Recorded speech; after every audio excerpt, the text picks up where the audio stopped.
Hello, everyone. Welcome back. My name is Aarna Sahu, host of Aarna's News, where on this podcast channel, I aim to eliminate the gender gap in the STEM fields by featuring inspiring female professionals and highlighting their stories and accomplishments to further encourage girls. Today on episode 67, you don't have to have it all figured out, especially early in your career. Do the thing that scares you a little bit, because you don't have to have it all figured out. You're not going to have it figured out at the beginning of your career. You're just not. And so try the risky thing that may be a little bit over the top, but it really clicks with you. It resonates with who you are as a unique individual.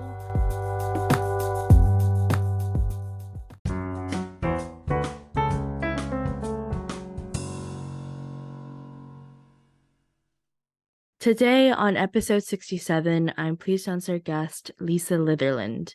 As a co-founder and CEO of Social Optics, a company that helps teens create communication toolkits to elevate social emotional well-being, Social Optics teaches strategies to middle and high school students using a critical thinking framework to align with their identity. She has worked as an electrical engineer in the power substation industry and as an electronics technician at the FBI. She then joined CDW, where she sold technology, led teams, and built a corporate startup. Currently in charge of strategy, finance, legal, sales, marketing, and fundraising for Social Optics, she is a glue between helping districts and school administrations support their students and peers. So thank you so much, Lisa, for being here today. Before we dive into the questions, would you like to introduce yourself? Sure. Well, thank you so much for having me today. I really appreciate it. And you did an incredible introduction. I've realized that I've done so many things in my career that sometimes I forget about some of them. So let me put a little asterisk and add on to that list. I've also worked for a software development firm. I worked for Zoom for a little while during the pandemic, so during their hyper growth stage. And then also, I've done some venture capital work, so investing in startups from that side. So I've done the investment side, and now I'm doing the operational side of a startup. In addition to that, I'm a mom of two young kids. I've got a son who's 4 and a daughter who's 2. I've got a long-term partner of 11 years, and she's Puerto Rican. So we've got Spanish cartoons playing all the time in the background and English as well. So it's just a really nice, wild blend happening here all the time. And I love it. I absolutely love that. So my question for you is, tell us a bit about your career path. Sure, absolutely. So I was going to start in college, but I think I'll go back even a little bit further, many, many years ago when I was in high school. Um, I loved math. We didn't really have engineering classes back then, but I was on the math team and I loved that. And what I loved about it was that there was one right answer. And I love just the clarity in that. And when I figured it out, I knew I had it. And there was something very satisfying about that with math, especially algebra. Love, love, love algebra. So I decided to go into electrical engineering for my undergraduate degree at the University of Illinois in Urbana-Champaign. And so I got my bachelor's degree there. And then right out of school, I worked as an electrical engineer for an architectural engineering firm doing design work around power substations. And then I transitioned into working for a construction company that was actually doing the builds of those substations. So I did that for a while. And then, I graduated right after 9/11 happened. And so I was feeling very patriotic, as many of us were. and I applied to work for the FBI. And it was a long process to get approved and go through all the background checks, but I finally got in. And so I worked for the FBI, doing electronics work for them. I'll kind of leave it at that, if you will. But so I did that for a while. By the way, feel free to jump in if you have any questions along the way. I don't mind at all. But then I found my way into technology sales. And I just loved taking my background in engineering and technology and then talking to people about it. Like there was something about it that I just loved. It really fit my outgoing personality. And so I did that. I did sales for 6 years, and then I transitioned into a management role. And then I found innovation. I'm like, I like this stuff. How do I do this? So I became a corporate entrepreneur, building out a new business within the corporation. So I did that. From there, I transitioned to working for a design firm that built out software. So that's where I learned about the agile methodology and design sprints and all of that. And then I transitioned over to Zoom, where again, I got to work in that hyper growth um, phase of an organization to see how an organization can just move incredibly quickly, um, which just absolutely blew my mind. And then now I'm working as co-founder and CEO of Social Optics. As you mentioned, we're building a communication toolkit for middle and high school students to help, build critical thinking skills and help them with social emotional well-being. So that's kind of the journey along in there. I did some venture capital along the way, but the theme throughout it all is learning, taking a growth mindset, always looking for things that interested me. And I think that's a good thing for your listeners to keep in mind is, what does interest me, and check it out, pursue it. Yeah, I mean, I love that. I love listening to your story. I mean, you had so many cool things, so many cool things that really just happened, different roles sprinkled in. First, you were a venture capitalist, so you were on like the investing side of things. And then now you're the co-founder of Social Optics, where you're on the operational side of things. And you also worked at the FBI and Zoom, so you kind of face like a lot of cool, hyper growth and cool patriotism activities there. I absolutely loved your story about how you kind of transitioned throughout, your whole professional journey, and I love that. Thank you. Thank you. All right, so my question for you is what advice would you give someone wanting to pursue a career similar to yours? And do you have any tips to succeed? I have so many directions I want to take this. How much time can I take up? I'm just kidding. But I mean, the first thing I would say is don't try to be like anyone else. That's something where, over the years, I learned that the real magic happens where you can be your own unique, or for me at least, where I could be my own unique, awkward, weird, goofy self. And that's where I found that I found my happiness when I really leaned into that. Like you can absolutely look at people doing cool things, and I'd say learn from them. Talk to them. Certainly, reach out to people doing things that you're interested in.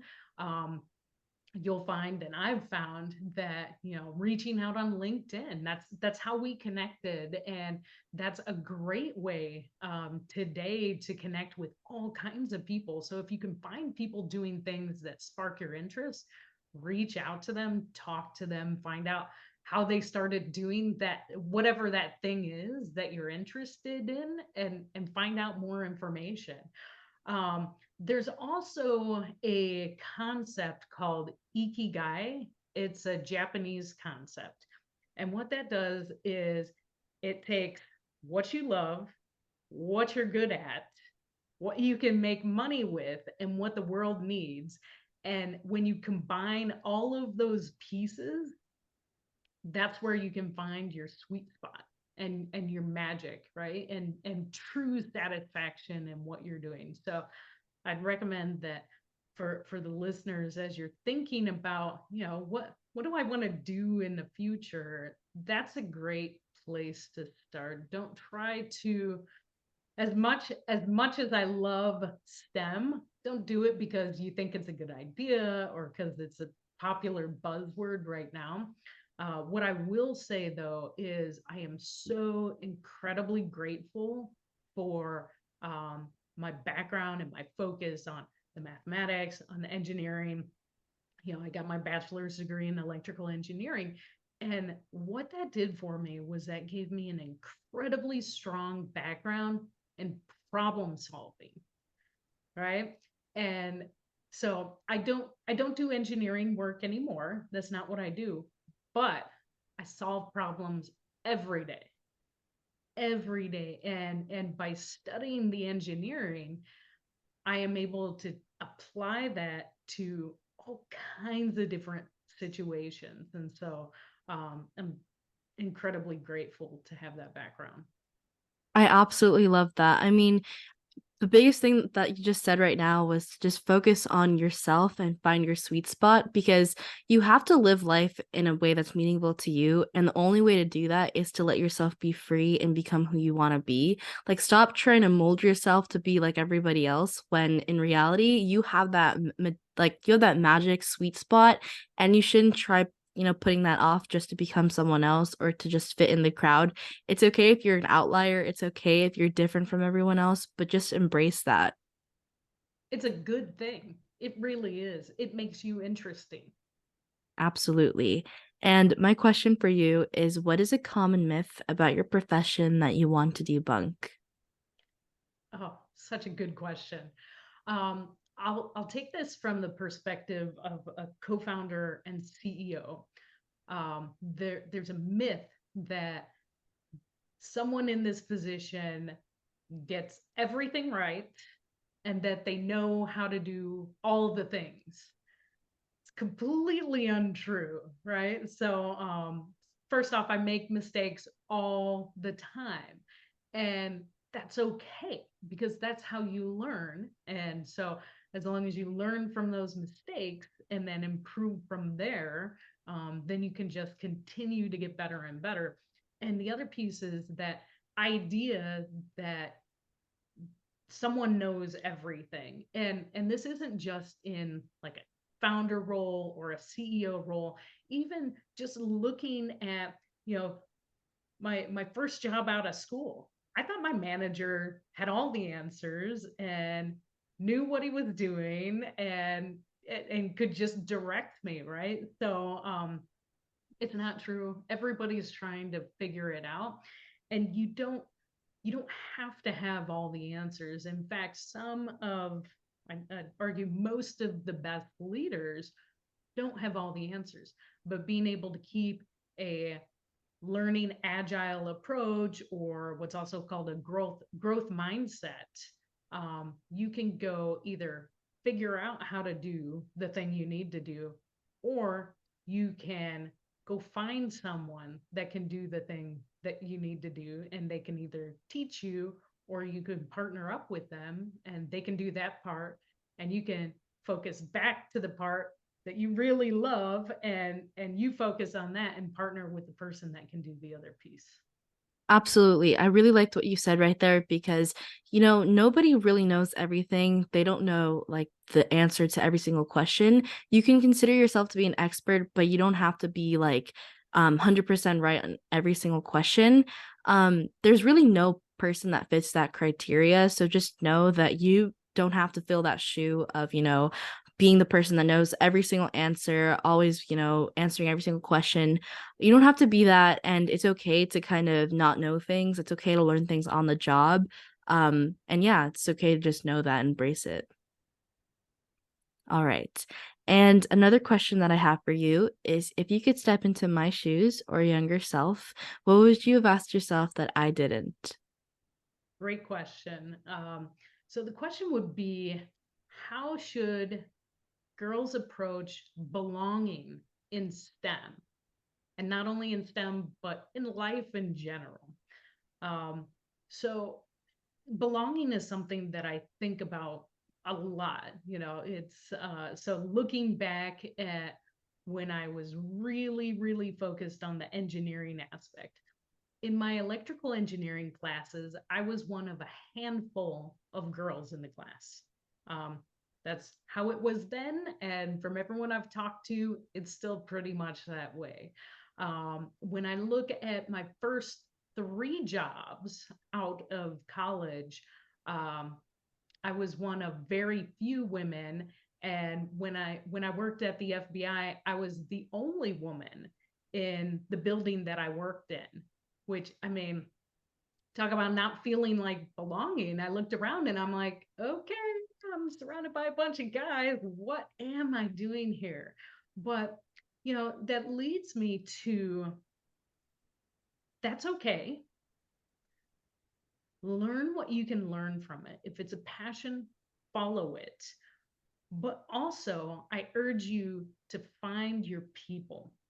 And they may not be right there where you want them to be or right there where you expect them to be.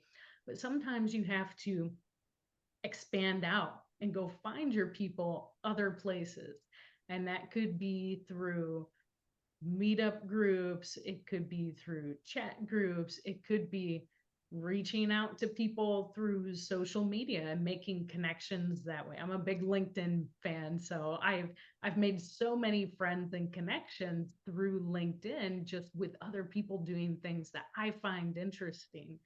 Um, and so I urge your listeners to not stay confined to what's in your immediate vicinity, but really look out to find other people doing the things that you're interested in. They're out there. I guarantee they're absolutely out there. There are groups of people interested in everything, stuff I hadn't even imagined and I can't even think of right now, right? Um, but that not only allows you to make connections, but it also opens the door to opportunity that you might not otherwise have. And so, of course, be safe. You got to absolutely be safe. Don't go meeting a bunch of strangers in real life that you've met on the internet. But, like, also don't hesitate to reach out, and you'll find that a lot of people, especially leaders, executives that are further along in their career, love the opportunity to give back. So don't hesitate to reach out and ask about those things that you're interested in.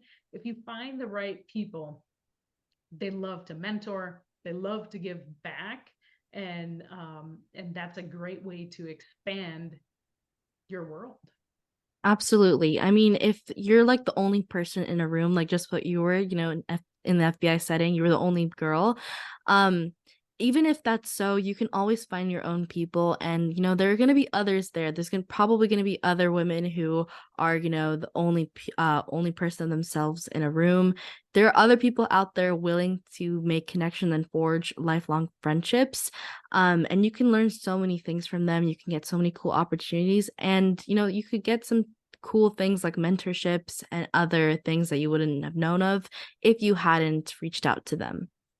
Yeah, and even reflecting back to like college, right? There's organizations like the Society of Women Engineers, right? That wasn't directly in the classes I was taking, but it was a broader group where I could find other girls going through the same thing and make some really great connections that way.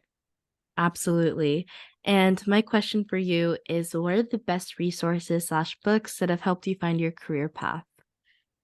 Oh, there's a lot of them. So I absolutely am a lifelong learner. And so there's so many different sources out there. Probably the biggest one right now is just YouTube. I mean, there's so much information out there. And I'll be honest, all right, I use YouTube to learn how to do all kinds of things, like I need to, you know, fix something at my house. I'll look it up, or, I'm figured out how to do the Rubik's Cube for the first time. They've got videos for that. It's fantastic, right? So it's a great source of information. As far as books go, one of my favorite books is it's from Marcus Buckingham. It's called Go Put Your Strength to Work. And I love that book. It reads like a workbook. And what it does is it goes back to that Ikigai concept that I talked about. But what Marcus does is he has you go through and identify your strength, defined as things that just really you like to do, you get excited about doing. When you do them, you lose track of time because you're having so much fun doing them, and you're just in a good state, right? So he has you identify those. And then on the flip side, he has you identify your weaknesses, which he defines as not necessarily things that you're bad at, right? Because you could be good at something, but if you really don't like it, that's not a strength. That could fall in the weakness area. But there's things that all of us we just don't like to do, and we end up procrastinating and putting off and complaining about. And so he helps you identify both of those, and then to really zoom in on what are those things that I do want to do. And that's incredibly helpful when you're looking at, okay, what do I want to study in college perhaps, or what type of career do I want to go into? Or if you're already in a career, okay, these are the things I'm doing in my job, and these are the things that I'm doing but I really don't like, and to help you figure out how to do more of the stuff that you like. Because guess what, when you're actively working in your strength areas, you're going to naturally do a better job of those things because you like doing it, you're in a better mood doing it, you excel in doing it. You're more likely to go do your own research about how to do that thing better or faster, or to add more value in that type of work because you like doing it so much. So that's been incredibly impactful. I will plug my own book real quick. So I wrote a book myself. It's called Live Your Passion. It's all about moving from the corporate world into the entrepreneurial world. So that's a piece. And I also work with a career coach. So I work with a career coach, Alana Golan. She's fantastic and has helped me really fine tune in on some of those pieces that we've talked about here, right? So I think that's a piece to kind of keep in mind, that you may know what you need to do, you may know what you like should do to help level yourself up, but sometimes you just need a coach there to help you through it, right? So I'd say that's a big piece of it as well. And I'm always learning, I'm always growing, um, and especially in this role as a startup founder, I'm doing many different things that I've never done before. So I have to go learn them. And Google's great, great place to go look for additional resources. Now there's Chat GPT that can help you out with that, right?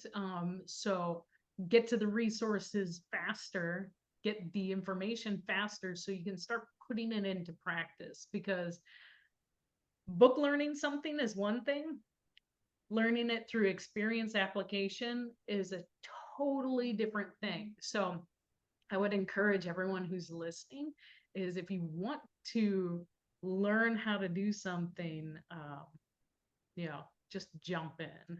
So 100% agreed. Like, if you want to learn how to do something, then do it by practice, not by reading, because it's going to give you so many more actual tools to learn, because you're not only physically learning it, you're actually doing it in practice, which is much more beneficial.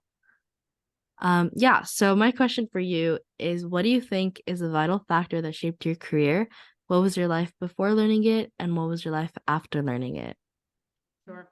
So no one cares about your career as much as you do. I think that's so important. It's not that people are trying to be mean. It's not.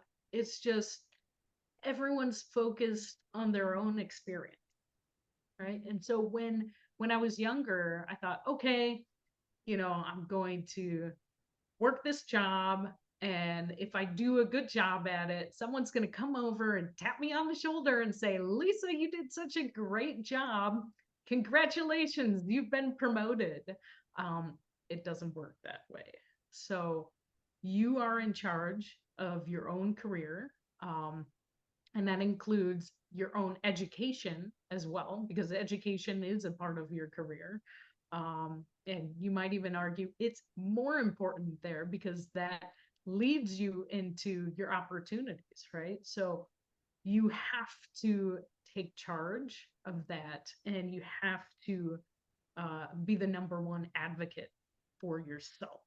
So that's determining, like, hey, these are the things that I want to study and that interest me. And so I'm going to figure out a way to do that.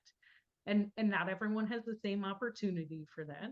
I realize that. So whether that is going to college or going to trade school or jumping right into your career, it's you are in charge of that.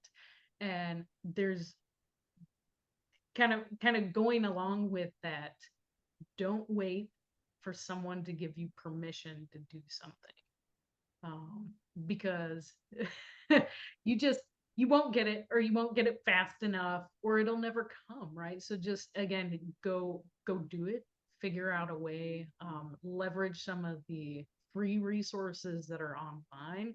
And there's lots of opportunities to gain experience without necessarily leveraging a job. So there's lots of opportunities for volunteering, for doing side projects. It's easier than ever now, especially with generative AI, to start a business. Um, and I, I know our audience is kind of at that high school level, but you can do that too. Like, the resources are, it's so much easier to start a business, to build a web page, to make a product. The creator community is phenomenal. I look at what you're doing. You're running a podcast. That's incredible, right? So like, it's incredible the opportunities that are out there. So figure out what that thing is that interests you or that you want to pursue, and just go for it. You're in charge. Don't wait for permission or approval. Just go try it out. Experiment. See if you like it or not. Maybe you will, maybe you won't. Maybe it'll lead to something completely different that you never even knew existed before. Absolutely. I want to touch base onto what you said. There's not going to be some type of hand that just comes, picks you out of nowhere and gives you a promotion. You kind of have to leverage the things that come your way, the opportunities that you might not see as opportunities, to kind of do your own research, do your own homework, and be the journalist you are and ask those questions. And over time, you will get something along the way from, the products of your own work. But just remember that you're kind of your own helper. You have to be your own chariot rider. You have to be the person who's in charge of your own life, and because no one else will be. And one more piece on that. As girls, as women, and also in certain cultures, we don't feel quite as comfortable talking about ourselves. And it's important to talk about the work that you're doing. Because if you're doing something phenomenal and you don't talk about it, no one's going to know that you're doing it. So it's okay. There's it's not always bragging. There are ways to talk about and share what you're doing so that other people know about it. Other people benefit from the value that you're created, and also so that opportunities open up for you. 100% agreed. And because we have a little bit of time left, I'm going to squeeze in Sure. one more question, which is what's one thing you wish you had known when you began your career path? I would say take risks early and follow your interests. You don't have to have it all figured out, especially early in your career. Do the thing that scares you a little bit, um, because you don't have to have it all figured. You're not going to have it figured out at, at the beginning of your career. You're just not.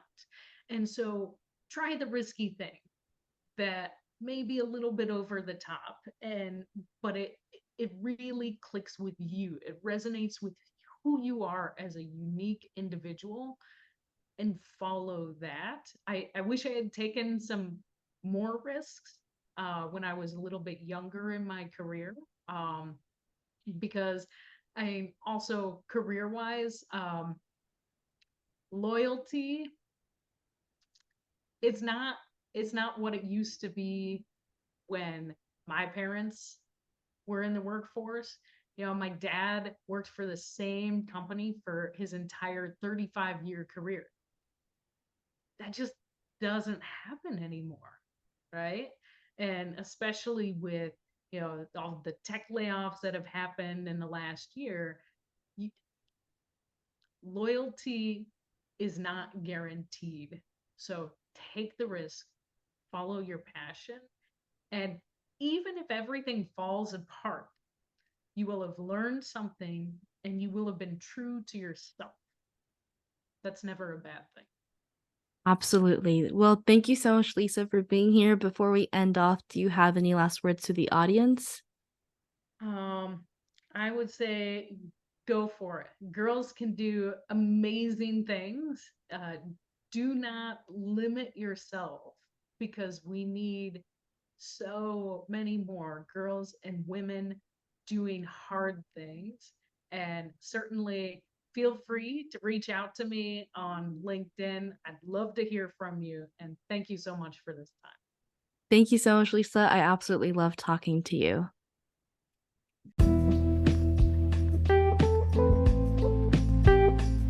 And here are my 3 cents on this episode with Lisa. 1, individuality and authenticity. Lisa emphasizes the importance of being true to yourself and not trying to be like anyone else. Success often comes when you embrace your uniqueness and leverage your individual strengths and interests. This advice underscores the value of authenticity in one's career. 2, Ikigai and purpose. She mentions the concept of Ikigai, which involves finding the intersection of what you love, what you're good at, what you can make with money, and what the world needs. This concept can be a valuable framework for career planning and decision making, emphasizing the importance of aligning your passions, skills, and purpose. And 3, self-advocacy and taking risks. She highlights the importance of taking charge of your own career and education. Waiting for others to recognize your efforts or waiting for opportunities to come to you may not be effective. Instead, advocating for yourself and taking calculated risks can lead to personal and professional growth.